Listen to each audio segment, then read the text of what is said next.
My ex still tells everyone I ruined their life. The truth is uglier than either of us is willing to admit. One night, one choice, and suddenly we were both unrecognizable.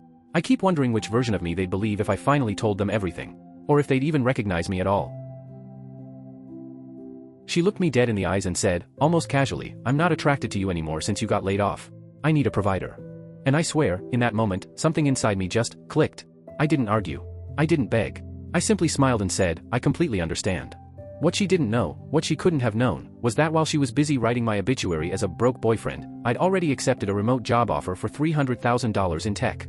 A few weeks later, when she saw the big, shiny update on my LinkedIn profile, the same woman who told me she wasn't attracted to me anymore suddenly wanted to talk. Watching her backpedal after telling everyone I was unemployed? Oh, it was glorious.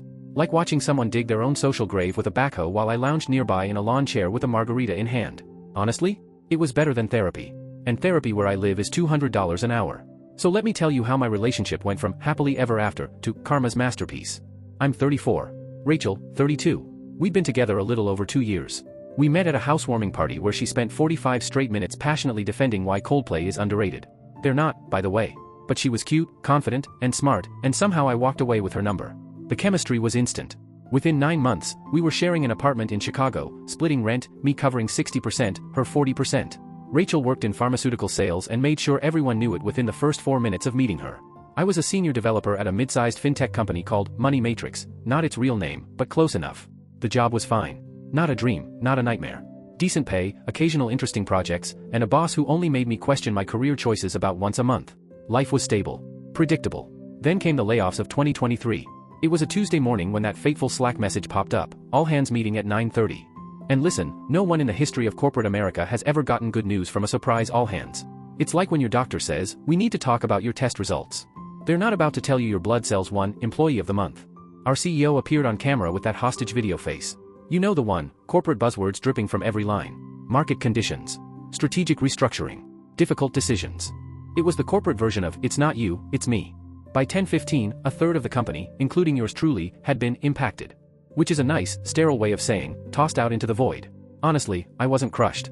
I had savings. Leads. Backup plans. Sure, it stung, but it wasn't the end of the world. What I didn't see coming was her reaction. The first week? She was golden. Supportive. She helped me polish my resume, brought home my favorite pad thai, kissed my forehead like everything would be fine. But by week 2, something shifted. You'll find something soon, started sounding less like comfort and more like a warning. Maybe just take anything for now, she'd say, her tone sharper. By week 3, the softness was gone entirely. I'd gone from partner to problem. That same week, while Rachel was away at a work conference in Phoenix, I had a final interview with TechVault, a cybersecurity company that had already been courting me. They knew I was on the market now, and things moved fast. The interview? I nailed it.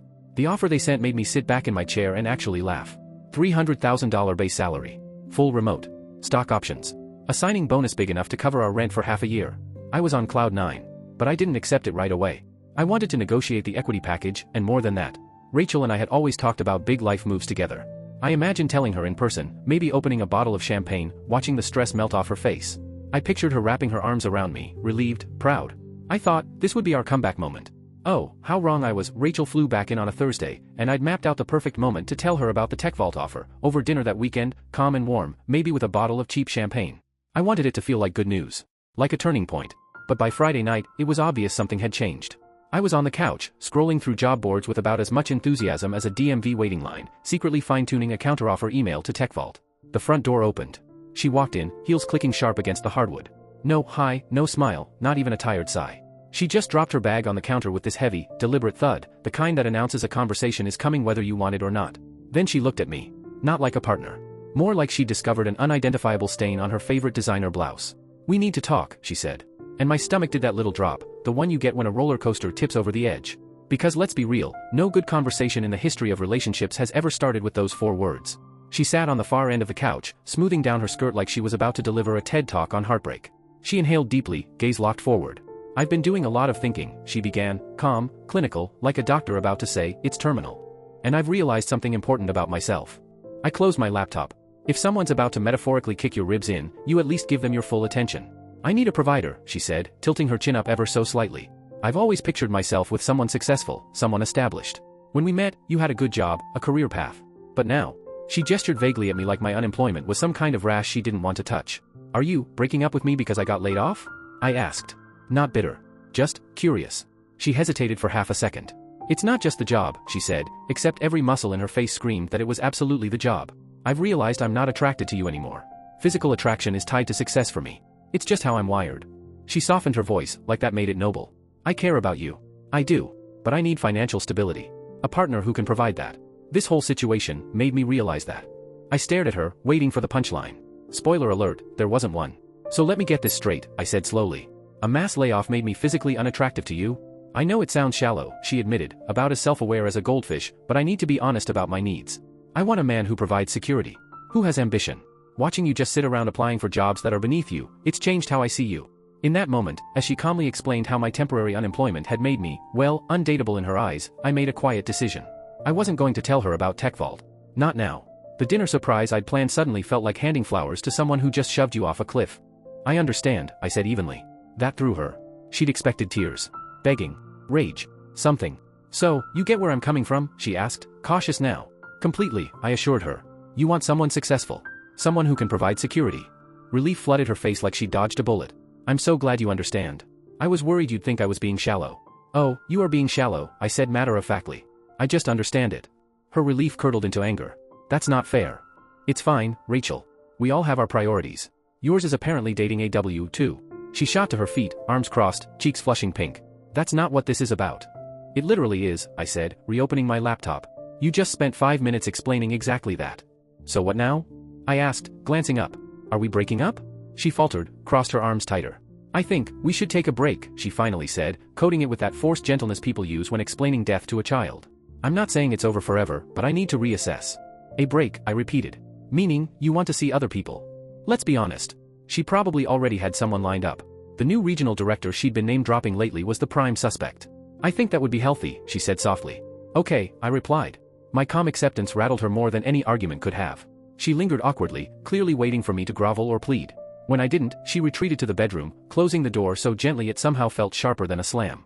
That night, I sent TechVault my acceptance email. Their reply came within the hour. We're thrilled to have you on board. 3 weeks from now sound good? Perfect. Just enough time to breathe before the next chapter.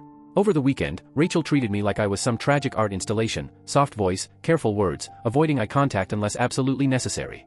And on Sunday afternoon, she opened her phone at the kitchen counter while I was making a sandwich, and created a Hinge profile right there in front of me. Subtle as a foghorn. By Monday, she'd already told at least 3 of our mutual friends. I knew because my buddy Chris texted me. Heard about you and Rachel. Rough about the job situation, man. Beer soon. I didn't correct him. Not yet. Thanks, man, I texted back. Still figuring things out. Let her control the narrative for now. I had a different kind of ending in mind. That Monday morning, I woke up with a very different kind of energy. While Rachel was off at work, I quietly shifted gears from unemployed to strategically undercover. The second bedroom, which had basically been a glorified laundry pit, became my new command center. I built the perfect home office, desk against the window, extra monitor setup, a clean notepad, everything dialed in. Then I spent the day brushing up on the specific tech stack used at TechVault. HR and IT scheduled several onboarding prep calls, which I took with my headphones on. They walked me through account setups, software configurations, equipment shipments, the usual pre-start chaos. And every time Rachel came home, I made sure to switch my screen back to job boards or Netflix. She thought I was either still hunting or spiraling in unemployment. She never even looked twice. That became our rhythm for the next 3 weeks. I lived a double life. By day, I was a soon-to-be principal security architect. By night, I was the picture of still figuring things out. When she was out, I scheduled onboarding meetings. If I needed evening calls, I told her they were interview prep or catching up with friends. She never questioned a thing. When my official start date finally arrived, the act got even smoother. She left for work 2 hours before my day started, so she never saw me in professional mode. If she texted me during work hours, I replied casually, like I was still unemployed. And the few times she came home early, I'd mute my call, minimize my dashboards, and pull up job postings in a heartbeat. It was exhausting, yes, but deliciously satisfying.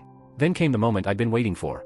It was my second Friday at TechVault, 5 weeks since she'd told me I was no longer provider material. Rachel came home earlier than usual, dressed up and glowing, clearly ready for a night out.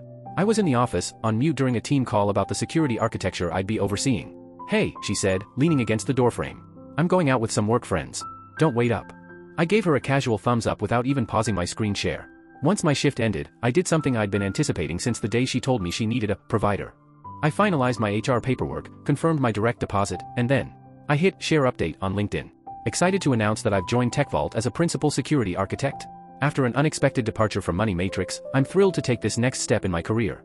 Onward. I attached the company logo and made sure the Notify Network setting was on. LinkedIn has this delightful way of dripping notifications out over time, which meant the news would spread like a slow burn. Then I ordered way too much Thai food, grabbed a cold beer, and settled in to enjoy the fireworks. The first text rolled in around 10:30 p.m. Dude, Tech Vault? That's huge. Congrats. By midnight, my phone was buzzing nonstop, old coworkers, friends, recruiters, all piling on their congratulations. I responded graciously to every single one, sprinkling in little phrases like, big step up in responsibility and comp, whenever it felt appropriate. Rachel didn't text until the next morning. Just saw your LinkedIn. We need to talk. I didn't respond. A few hours later. Are you seriously ignoring me after I just saw that you've been lying to me? Still silence. Then late that night. I'm coming home. We need to talk right now. I turned my phone to silent and slept in the spare room with the door locked. The next morning, I walked out to find her in the kitchen, slamming mugs and clattering coffee like she was auditioning for a rage cooking show. Morning, I said casually, reaching for a mug. She spun around, jaw tight. When were you going to tell me about the job? I wasn't, I said simply. You made it pretty clear my employment status affects your attraction to me. That's valuable information. I learned a lot. Her voice rose. So you lied to me for what? Some petty revenge? I didn't lie. I just didn't correct your assumptions. I took a slow sip of coffee. And no, it's not revenge. It's clarity. Clarity, she snapped. What's that supposed to mean? It means I can clearly see what matters to you. Not me. What I can provide. That's good information to have when deciding whether to keep a relationship going. Her anger shifted into something calculating. Look, I was upset about the layoff. I said some things I didn't really mean. You know I care about you, not your job. That's not what you said last month, I reminded her. You said, and I quote, you weren't attracted to me anymore because I got laid off. I was frustrated. People say things they don't mean when they're frustrated. The thing is, Rachel, I think you did mean it. And that's fine. Everyone's entitled to their priorities. Yours just don't match mine. She softened her tone, switching strategies. Can we just start over? This job sounds amazing. I want to hear all about it. We should celebrate. That's the thing, I said evenly. I don't want to celebrate with someone who's ready to toss me aside because of a temporary setback. That's not a partnership. You're being ridiculous. I never said I was throwing you away. You made a Hinge profile at our kitchen counter. You told our friends we were on a break because I was unemployed. I was giving you space to figure things out. No. You were hedging your bets. And now that you've found out my new salary probably triples my old one, suddenly you're interested again. Her face flushed deep red. Triple? Are you serious? That reaction told me everything I needed to know. Rachel, I said softly, I think you should keep seeing other people. Preferably someone whose worth to you doesn't fluctuate with their W-2. You can't just end things like this, she protested. 2 years together and you're throwing it away over one comment? It wasn't a comment, I said quietly. It was a worldview. You showed me exactly who you are. And this time, I believed her. The next few days turned into a quiet battlefield. Rachel and I barely spoke, and when we did, it swung wildly between her icy silence and awkward, desperate attempts to rekindle the spark. At one point, she even appeared in my home office doorway wearing lingerie, trying to seduce me mid-Zoom meeting. And let me tell you, it's hard to feel turned on by someone when you can still hear their voice in your head saying, I'm not attracted to you anymore. Meanwhile, LinkedIn was working its magic. Because of the algorithm's slow drip notification system, word about my shiny new position spread gradually, like a fine wine of poetic justice. Suddenly, I wasn't John, the guy who got laid off and dumped. I was John, the guy who leveled up while Rachel tried to monkey branch. I didn't say a single word to correct that narrative. And I sure as hell didn't discourage it. Rachel noticed, of course. She realized her reputation was starting to crack, so she launched Operation Revisionist History. Suddenly, she'd never said anything about my unemployment. Oh no, according to this new version, I'd just misunderstood her very valid concerns about my attitude during the job search. She was the ever-supportive girlfriend. I was the one who got distant and materialistic after getting a big new job. But Rachel had already spent weeks telling our friends how I was basically a sad, jobless couch gremlin. So her whiplash narrative didn't exactly land. Melissa, a mutual friend, even called me one night. Hey, I just have to ask. Rachel made it sound like you were borderline suicidal after the layoff, and now she's saying you turned into a jerk? None of it adds up. I told Melissa the truth. No drama, no embellishment. Just the facts. And that was enough. 2 weeks later, Rachel finally accepted that I wasn't coming back. We sat down for an awkward, businesslike conversation about the lease. We still had 4 months left, and since both our names were on it, something had to give. I offered to take over the entire lease. After all, I could afford it now. Our landlord, bless their soul, didn't even flinch. Apparently, breakups were a common reason for lease modifications. We signed the papers, she'd be off the lease, I'd take her portion of the deposit, and she had 30 days to move out. I later learned she'd already started scouting apartments weeks earlier, probably assuming she'd leave me for someone with a more robust income. Ironically, that plan still happened, just not the way she'd imagined. The day she moved out was startlingly ordinary. No dramatic speeches. No last-ditch pleas. Just boxes, labels, and the painful practicality of dividing a life in two. Who gets the blender? Who takes the mugs? How the hell did we accumulate 7 cutting boards? When she was done, she left her key on the counter beside a short note. I'm sorry it ended this way. I stood there in the half-empty apartment feeling a strange mix of relief and quiet sadness, not for her, but for the relationship I thought we'd had. That night, I ordered takeout, stretched out on my couch, and realized something monumental. If it hadn't been for that layoff, I might never have seen who she truly was. I might have married someone who loved my status, not me. Getting laid off was honestly one of the best things that ever happened to me. Epilogue, karma's long game. Life after Rachel has been good. Really good. The new job is demanding but rewarding, and being fully remote gave me something she always said was irresponsible: freedom. I spent a month working from Costa Rica, surfing in the evenings, living the dream. I posted about my travels on Instagram. Neither of us blocked each other, so she saw everything. Mutual friends later told me she checked my page obsessively, stewing over every sun-soaked picture of me thriving. 3 months after the breakup, Rachel started dating an investment banker who looks like he irons his jeans. 5 months after that, I got a text from her at 1 a.m. He cheated. You were right about everything. I didn't respond. I did, however, send her a digital gift card for a therapy session. Because sometimes, the best revenge isn't revenge at all, it's sincerely hoping they get the help they need. Where I am now. I'm still happily single. I date casually, but I'm much more careful about who I let close. I pay attention now, not to how someone treats me when everything's easy, but how they act when life gets hard. That lesson was earned the messy way, but it stuck. Oh, and the money's not bad either. I replaced all the furniture Rachel picked out with pieces I actually like. Turns out I'm not a live, laugh, love, throw pillow kind of guy.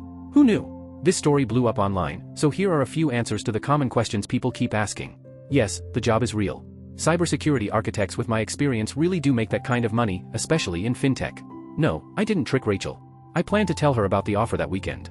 Her timing just revealed everything sooner. Do I feel bad? Not at all. I didn't manipulate anything. I simply let her live inside the narrative she built. Why did I stay for 2 years? Because until that layoff, there hadn't been any real adversity. You don't see someone's true character until things get uncomfortable. And the Thai food that night? Pad CEW. It was perfect. Some things in life are reliably good, unlike certain people. 1 year later. I honestly can't believe how much has changed. Since so many of you have been asking for an update, here it is. First off, the job. Still incredible. I've been promoted to Director of Security Architecture, which came with another hefty raise and more stock options. The fully remote setup continues to be a total game changer. In the past year alone, I've worked from 6 different countries. Turns out, I'm at my most productive when there's an ocean view and a cup of strong coffee on the balcony. Who would have guessed? And then, there's Rachel. She still pops up in my life from time to time like a bad software bug you thought you'd patched months ago. Over the past year, she's cycled through at least 3 more relationships that I know of. The pattern's almost scripted now, the love bombing stage, the social media fairy tale posts, and then, poof, radio silence when it falls apart. Last I heard, she's dating a surgeon and has apparently developed a deep passion for medical humanities. What that means, I couldn't tell you. I've told our mutual friends I don't need the Rachel news feed, but they still manage to deliver the occasional update like unpaid TMZ correspondence. The funniest plot twist came about 3 months ago. My company, TechVault, has been hiring like crazy, and the local tech scene in Chicago is small, so small that Rachel applied for a sales role here. Yep, at my company. Her pharmaceutical sales background made her a plausible candidate for our healthcare security vertical. Her resume got through initial screening, and because of the company's conflict of interest policy, HR reached out to me to ask if I'd had any prior relationship with her. I told them the truth immediately and recused myself from the process. Officially, I wasn't supposed to know anything else about it. But fate, as always, has a sense of humor. I happened to be at headquarters for quarterly planning when I ran into Marcus from the sales hiring team. Over lunch, he casually mentioned a candidate, a pharma rep with an amazing resume who absolutely tanked during the security scenario questions. She couldn't explain why she wanted to transition to cybersecurity sales. He never used her name, but the moment he mentioned her previous company, I knew. It was Rachel. She didn't make it past the second interview. As for me, my personal life has taken a much better turn. I've been seeing someone for 6 months now. Her name's Claire, she's a marine biologist I met while working from Costa Rica. The difference between her and Rachel couldn't be more striking. When I told Claire the story about my layoff, her first reaction was, "That must have been stressful for both of you. Transitions are hard." No judgment. No hidden calculations. Just empathy. When I mentioned that my company might be restructuring, nothing serious, just routine business, her immediate response was, "We should plan a weekend trip to clear your head." Not updating a dating profile. Not plotting an escape. Just support. The kind that doesn't hinge on a paycheck. The apartment is finally, completely mine now. No more statement piece couch that felt like a medieval torture device. No more live, laugh, love decor. Every inch of it reflects me, and it's peaceful. But here's the most unexpected part, this entire mess shifted my own values. While Rachel was obsessed with my earning potential, that experience forced me to reevaluate what I care about. Yes, the money's great. I won't pretend it isn't. But what I value now is the freedom and security it gives me, not the status. Last month, I used some of my savings to help my younger brother launch his small business. A year ago, when I was caught up in Rachel's idea of what success should look like, I probably wouldn't have done that. But being a provider can mean so much more than flexing a tax bracket. For anyone out there going through a breakup like mine, I know how devastating it feels when someone's true priorities come crashing into the light. But that moment of clarity? It's a gift. It frees you from wasting time on something that was never going to fulfill you. And yes, for everyone asking, I still order the same Thai dish that kept me company that first night, pad CEW. Because unlike certain people, Thai food has never once lied to me. Here's to growth, freedom, and reliable noodles.